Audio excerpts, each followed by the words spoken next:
All right, so sorry guys, I'm in a weird mood. This is like the third time I've done Zoom lessons today. All right, so um, all right, we were talking about the plantation system, and we're moving into some of this political organization, dealing with Indians gaining their identity. Okay, this entire time we're building Indian national identity, ethnic identity, and national identity.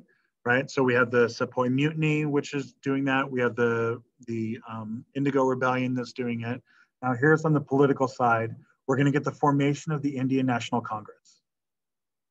The Indian National Congress. This is the political party, just like the ANC was in South Africa. Same deal, right? So this is the INC in India, and this is going to be the primary national party in India, all the way up into rebellion. This is the party of Gandhi. This is the party of independence, right? And it will become the largest political party in India after independence as well. All right. These guys over here on the left are, whoops. These guys over here on the left are the founders of the party, but they don't really matter that much. Who really matters is this guy right here, Dadabhai Naoroji. So Dadabhai Naoroji is the old man of India, right? So he is going to represent India in the British Parliament. So he goes to London representing India. Now he doesn't get a vote. He doesn't get a vote, but he's trying to, be a voice for India in London. Now in class, we read some of his book, but it's really, really dry and we're not going to be able to do it over Zoom, right? It's like a 700-page economic book of like all these tables of, import and export profits and all this other stuff. If you want to put yourself to sleep, you can just get that book out, read a couple pages of it, it'll help you out. But I got to warn you, don't listen to it on audiobook while you drive because you might kill someone. All right. But what really matters here is Naoroji, he goes to London trying to work with the British, and he very quickly finds out that the British are not interested in treating the Indians like equals. Now, this is building on a concept that we have to wrap our heads around, okay? When the British moved from the East India Trading Company to the British Raj, the British sold this concept to the Indians, saying, become part of our empire, rule under us, and we will give you profit, right? You're going to have a profitable future. Okay, I think we talked about this a little bit with the plantations. Is that right? Yeah, one person is acknowledging me. Okay, so the British are selling the Indians on this idea, and part of it is really important that the British are like this many people, and India is like this many people, right? Like this teeny tiny little rock in the ocean can't possibly hold on to hundreds of millions of people, right? Like that, you're not going to do that unless you get that hundreds of millions of people to buy in. And they have to acknowledge what's going on and they have to kind of be part of the process, right?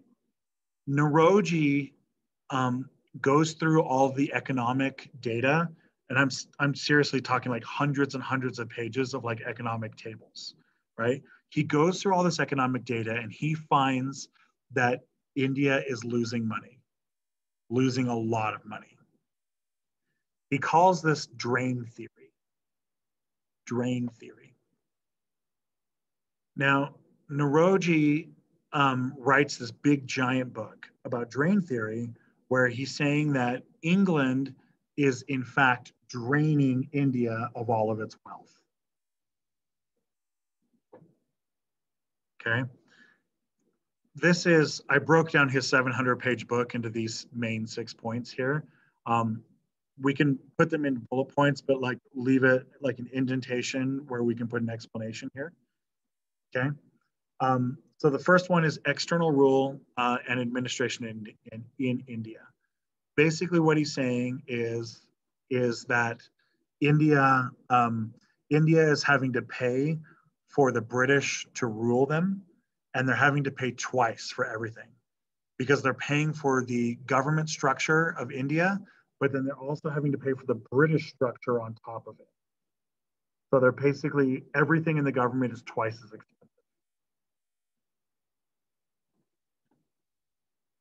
Okay. The second point, the funds and the labor needed for the economic development was brought in by immigrants. The second point here is that basically the Indians aren't learning the valuable skilled labor positions. The Indians are instead doing all the unskilled low pay jobs while foreigners are coming in doing the good jobs. England is sending all sorts of British people to go run the railroads or to run the mines or to run the, to oversee the plantations or to, oversee the little bit of manufacturing that India has. And the white people are doing that. And the Indians are basically just left on the bottom as the guys, who are digging in the dirt and stuff, right? The unskilled positions. I find number 3 to be the most problematic, but Naoroji doesn't list it as his most problematic, but I find this one to be pretty insulting. India has to pay for all of the costs of the civil administration and the army. So India has to pay for the army occupying their country. Okay, let it sink in for just a moment. The British are sending troops into India and making India pay for those troops. They have to pay for the privilege of being occupied. Sounds like a pretty good deal, huh? Pretty sweet deal for the British. Yeah, less of a good deal for India. All right, so connected to that is territory building. Okay, England is, in the moment, it's involved in something called the Great Game. Great Game, put it in quotes, put it capital G, and put it in quotes, the Great Game. The Great Game is the British conquest of the stands. So like Afghanistan, Turkmenistan, Tajikistan, Kyrgyzstan, Kazakhstan, right? All the stands. It's the British conquest of Central Asia. Stand wars. So the British are conquering all these middle countries in Central Asia, and they're using India as the staging point for all these invasions, right? They're making India pay for all those soldiers and pay for the invasion of those places, but they're not letting India get any of the treasure or land. So India's getting all of the expense and none of the benefit.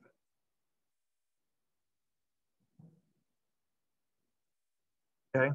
He makes an argument that free trade is hurting Indian workers. And this is basically saying that as Indian workers make more money, as Indian workers do start to make more money, they're undermined by the empire bringing in cheaper labor, right? And so he's specifically talking about like African colonies being able to make stuff cheaper than India. And so the Indians, even when the Indians start making money, they're undermined by the rest of this.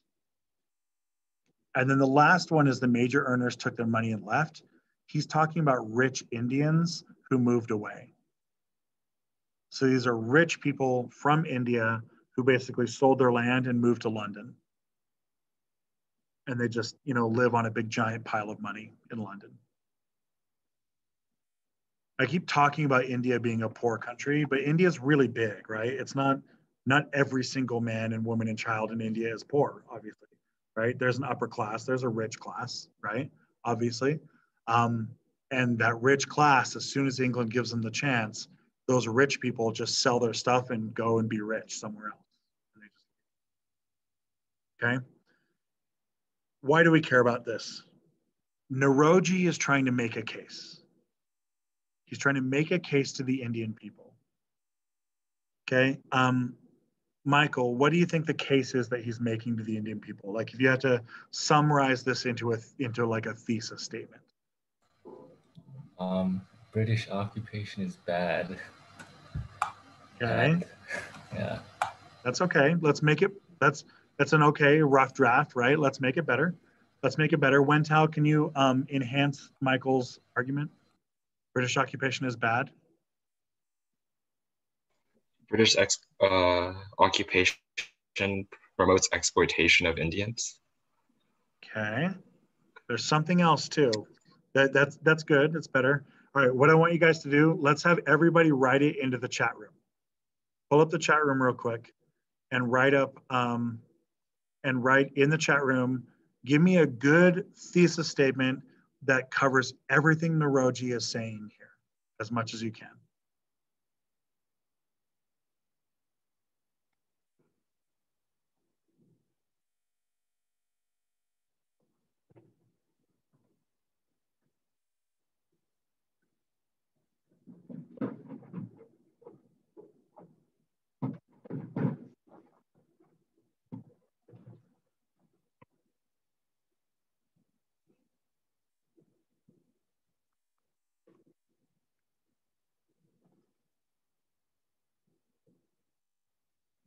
Are you guys writing? Did I miss something? Let me try. Okay, let's see. Ilha gives us our first one. India should work towards not being taken advantage of the British. Okay. British occupation of India takes advantage of the Indian economy by draining Indian wealth into British ventures. All right, Yash, that's pretty strong. So far, Yash's is the strongest, I'd say. Okay, who can beat Yash?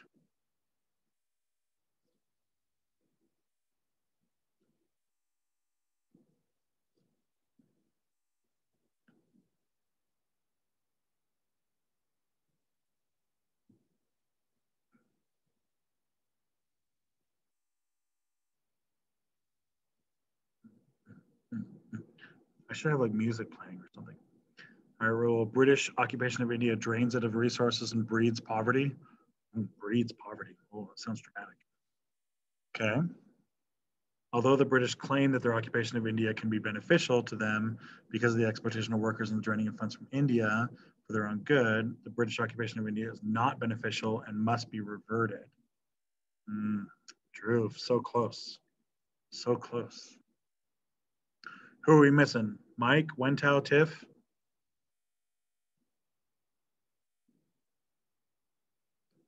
All right, let's see, Tiff.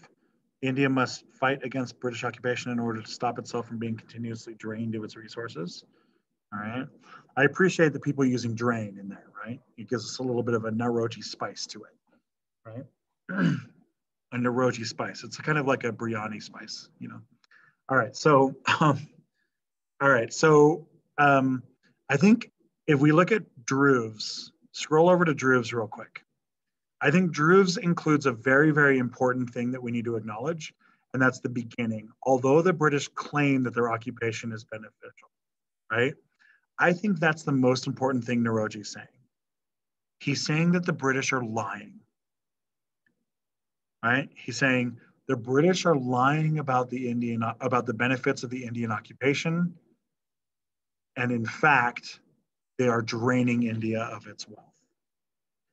I think that's a really important. You need that lie there. You need that lie. That lie needs to be part of it. So in your notes, let's put this in there real quick. Naoroji's making the claim that the British have lied about the benefits of being occupied, and that, in fact, England is draining India of its wealth. That lie is really important. Now, a bunch of you guys, let's see, Tiffany says that you have to fight back. Drew says you got to fight back, or it must be reverted, right? See, Roll doesn't fight back. Yash doesn't fight back either.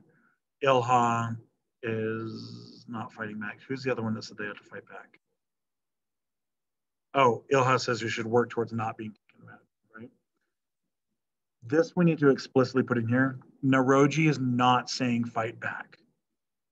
He's not.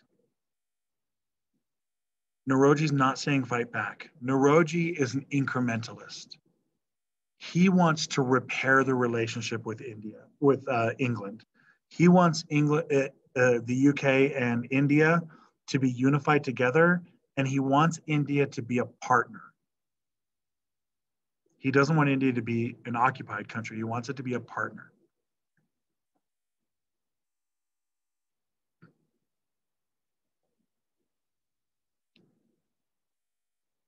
Okay. In fact, a little bit later, once we do start getting rebellion, open rebellion and stuff, Naoroji's going to speak out against the rebellion. He's going to go for quite a while not advocating rebellion. For quite a while, he's going to be saying that he's against the rebellion. Okay, so he's our good example of our Booker T. Washington type figure, right? He's our incrementalist figure. Okay, if I'm giving you an incrementalist, I have to give you a revolutionary. Here we go. Here's our next one. Big number M, I think it is. Right? Our next one, Bal Gangadhar Tilak. Bal Gangadhar Tilak.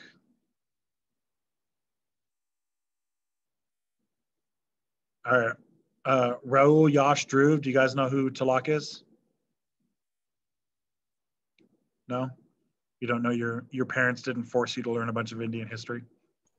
I think for me specifically, you can assume I don't know anything about Indian history, so. All right. Indian name, no Indian knowledge. Yeah. All right. Raul, Dhruv, you guys haven't been forced to learn about it either? No, but now we got something to impress our parents with. Okay, so, all right, so Bal Gangadhar Tilak is a conflicted person, okay? He has a real conflicted record. Some people will say that he's like a terrorist extremist, and some people will say that he's like a saint who is saving the soul of India, okay?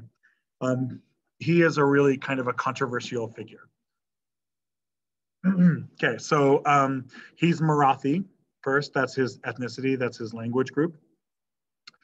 He speaks Marathi. He's from near Bombay, near Mumbai, the Bombay area, right? And he grew up there. We oftentimes call him the father of Indian nationalism.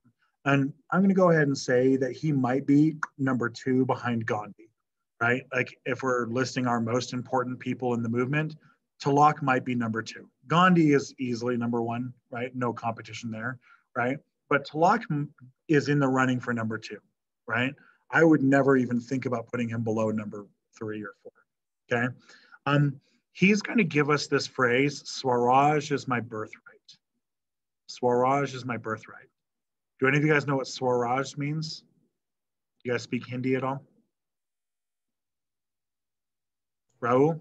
Self-governance, or like, dealing with your own issues internally almost. Yeah, self-rule, right? Self-rule, we usually translate it as not literally it's self-rule, but we usually translate it as home rule. Home rule, right? And so he's going to give us this quote, Swaraj is my birthright. And he's going to say that India's birthright is to rule itself. And he's going to cite, oftentimes he'll cite some of the economic data that Naoroji is talking about, right? But where Naoroji stops short of rebellion, Tilak picks it up and says, this is the evidence that we need rebellion, right? Tilak says we must push this over the top. Tilak is going to be the founder of 2 of these big newspapers, huge newspapers in Bombay, the Kasari and the Maratha. And these are the name of these 2 newspapers that he's going to be the primary editor of. And these newspapers are going to be publishing poems and essays and articles and stories about nationalism and about independence. He's going to have a pretty long career. He's going to be doing this for like 30 years or so, about 30-ish years, about 30 years where he's really going to become our first big, clear voice for Indian independence. Okay, our first big, clear voice for Indian independence. Also, let's take a moment and respect his mustache. This is a fine mustache here. Fine mustache, right? I think it's important that we recognize that. Okay, so Tilak, so he's writing articles, he's writing newspapers. Like, let's get a little bit more granular of what he's doing, okay? He's going to lead two very important kind of things. And he's going to leave these two festivals. I would keep these in your notes as the same in the same letter, but we can put them in as the same letter, but we're going to list these as two festivals. Okay. Our first festival is the Ganesha Festival in 1893. All right. Tiffany, Mike, Wentao, Ilha, do any of our non-Hindus know who Ganesha is? I'm assuming that Dhruv, Yash, and Raul all know who Ganesha is. Tiffany, can you help us out? Do you know who Ganesha is? Did we lose Tiff? I don't know who Ganesha is. Oh, okay. Wentao, Mike, either of you guys? Ilha? Give me Yeah. a... It's one of the gods, but I'm not sure what role they play. I don't. Okay. All right, Wentao, Mike, give me a thumbs down if you know nothing. I'm gonna give a random guess. Is he like the creator of the universe then? He's not. He's not. No. Okay. He's not. It's okay. You guys don't have to know. You guys don't have to know it. But we can help us out. All right, one of the Hindus, you want to speak up? Who is Ganesha? Raul, help us out, man.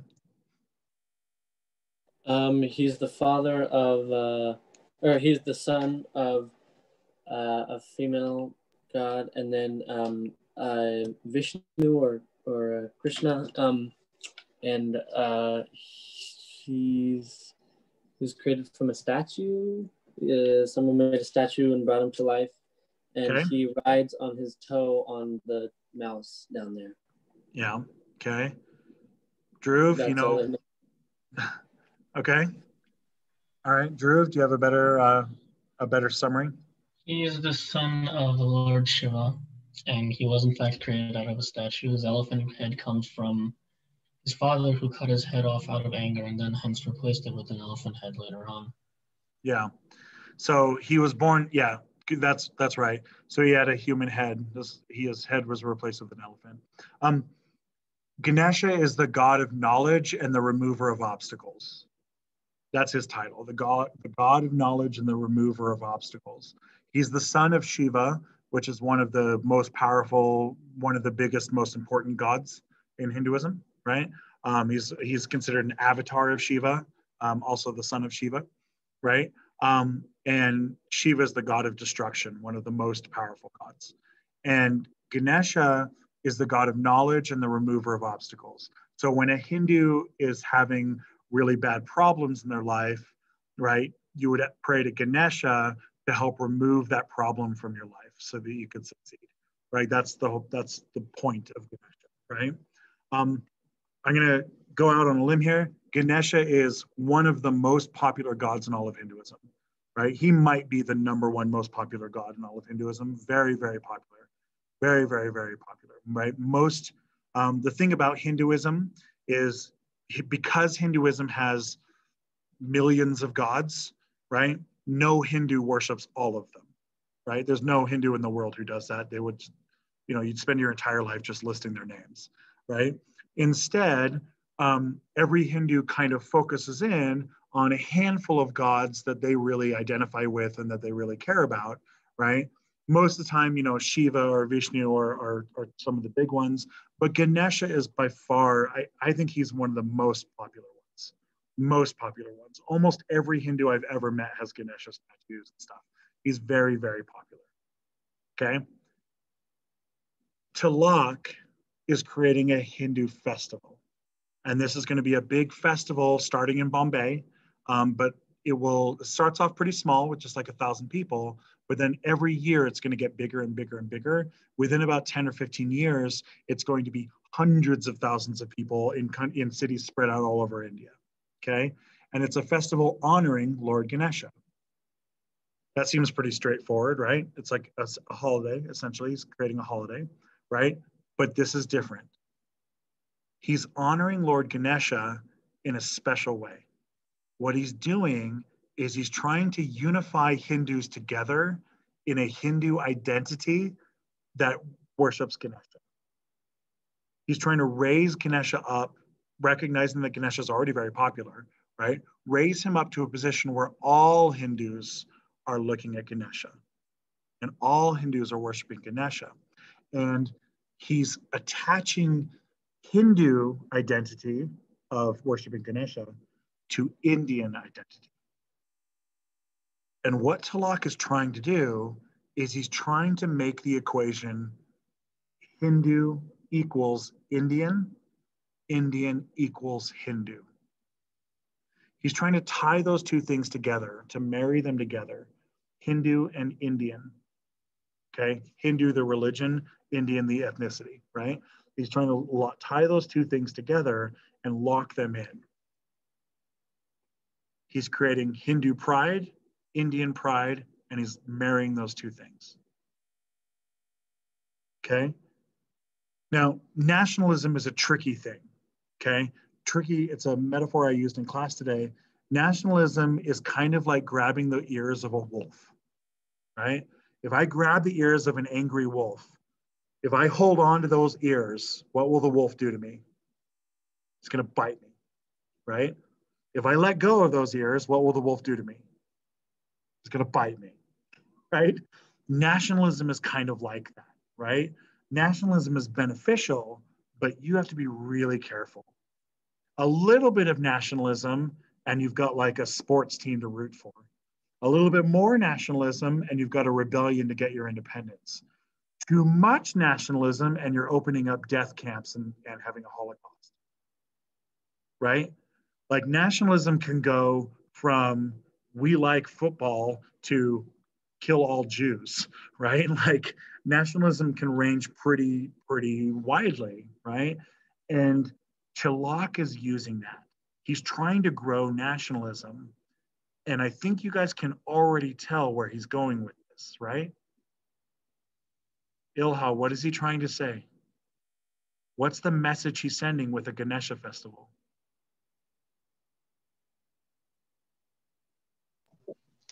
He's like trying to say like Hindu should be, Hinduism is like should represent India, and like anything like disrespecting India or something would go against Hinduism or something.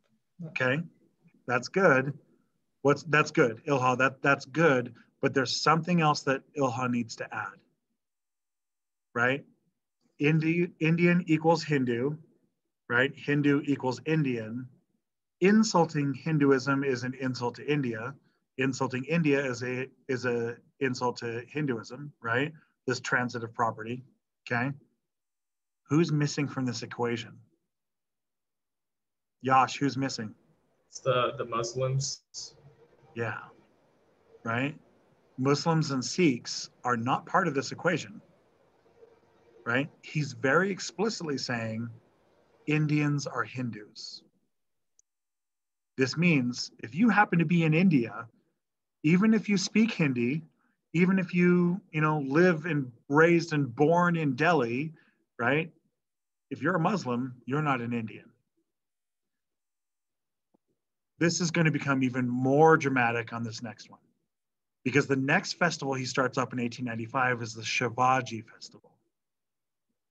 Now this one's trickier. None of you non-Hindus, you guys don't have any chance of knowing this, right? But Dave, Ganante, or Rachakanda, do you guys know who Shivaji is by chance? I think he was like an emperor almost of sorts, from like the Maratha Empire probably, because I think that's where my family's from. So yeah. Okay, right. So he was an emperor in the past. He's like a medieval king. So you can label him in here. He's like a medieval king, right? And he's most famous for doing what? Do you guys know? Give me a thumbs up or either tell me or give me a thumbs down if you don't know. Did he unite India, or did he like bring it together back then to a more unified state than it is? Yeah, so he is one of the unifiers in Indian history. India has a lot of these unifiers who rise up for a while and then die down, right? So he is one of the unifiers, and he explicitly unified India by killing Muslims. Okay, so Shivaji is a medieval king who rose up in rebellion against Muslims and explicitly killed and slaughtered Muslims to gain Hindu independence. Now, this festival is going to take things to another notch, right? The Ganesha festival defines who's Indian. The Shivaji festival defines who's not an Indian. Okay? Because if we're in a festival celebrating Shivaji, celebration of Shivaji is a statement against Islam, right? Specifically a statement against Islam. Tilak knows what he's doing. Tilak looks at the Muslims as conquerors, as invaders, and he says that the Muslims should be kicked out of India. He doesn't want any Muslims in India. He says we should kick the Muslims out the same way we kick the English out. So, Wentao, can you help me with something? Can you see this picture, the Shivaji picture over here? Yeah. Okay. What's this man doing in the picture? What would you? I'm assuming, Wentao, you're not a Hindu, right? I'm not. What are you observing in this picture? What does this picture look like to you? Is he offering food to him? Okay. Like, well, it's just, gifts? I think they're flowers. I think it's flowers, right? Why would he be giving flowers to a statue? What's the point? To worship. To worship it, right? Yeah.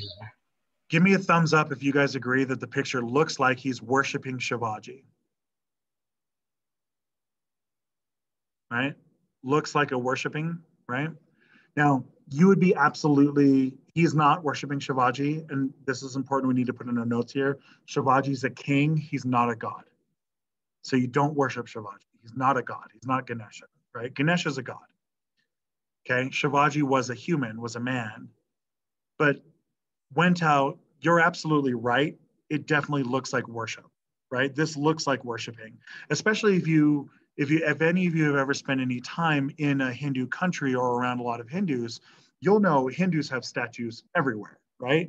Everywhere. And statues are a built-in part of Hindu religious rituals, right? Hindus are constantly putting, colored powder on the statues as they pray, or flowers, or, sometimes food, or, different kind of ceremonies for different time periods, right? It's just part of the prayer rituals of Hinduism. They incorporate this man into these rituals where it looks like they're being worshipped. Okay? If you're a Muslim and you suddenly see the Indians around you worshiping a Muslim killer, a king famous for killing Muslims, right? You're going to get this message pretty quickly, right? This would be like if the United States went into the Cherokee Nation, the Cherokee reservation in Oklahoma, and built a giant statue of Andrew Jackson in the middle of the Cherokee Nation, right? That would be problematic, I would say, right? A little bit problematic, okay? You guys know who this guy is in the picture? Bro? Is that Prime Minister Modi? It absolutely is. What do you know about Prime Minister Modi? He's super friendly with Trump, wasn't he? He was. Yeah. That's all I know. For everyone else who doesn't know, Prime Minister Modi is the current Prime Minister of India today. This picture is only a couple years old, right? It's only like less than 5 years old, right? What else can you say about him, Dhruv? He is an extreme Hindu nationalist. He absolutely is. He's one of these extreme right-wing leaders, extremely Hindu nationalist. And under his rule, we've seen an increase of violence against Muslims, violence against Christians, violence against Sikhs, violence against non-Hindus, right? He's part of this wave of really, really far-right leaders that are around today, including Trump, right? But Boris Johnson in England, the Nazi guy in Greece, the guy in Brazil who's killing all the Amazonian people, right? The guy in Philippines who's killing all the criminals in Philippines, right? Modi is in that same kind of grouping of extreme right nationalists. So this is still built into here. When Modi goes to visit the Shivaji statue, Modi's making a statement to India saying Muslims are not Indians. Okay. I think this is a good place to stop. You guys are slightly out of sync with the in-person class, but it's okay. I don't want to go too much longer on Zoom because Zoom is the worst, right? Zoom's the worst, but it's, yeah. Do you guys have questions about any of this stuff? Okay, there's a quiz online. I want you to take the quiz, please. Please take it today. The code is TIGER. Tiger, as in the national animal of India. Right? Cool? Are we good? All right. I did have a question. Yeah, bro. So in South Africa, whenever people like Tilak, whenever they like tried to do a newspaper or like published essays or whatever, speaking out against the white government, they were like imprisoned or murdered, right? So how come that's not happening here? As like, yeah. I think you already know the answer. I think you guys actually can answer that question. Why are Tilak's newspapers not being shut down where black newspapers in apartheid South Africa were being shut down? What's the difference? I think you guys can answer this question. They respect the Indians more than they did the black South Africans. You're saying they is who? The British. The British, okay. That's possibly true, right? Who's enforcing the laws in South Africa? Is it the British? Mostly no, right? Who is it? The actual government of South Africa itself. Yeah, the government of South Africa itself, which is ruled by who? Not mostly British, but mostly who? Pro-apartheid South Africans. Yeah, Afrikaners, Dutch, right? The Afrikaners. So the Afrikaners are clamping down on black newspapers much, much more strictly than British ever did, right? The British let the newspapers go.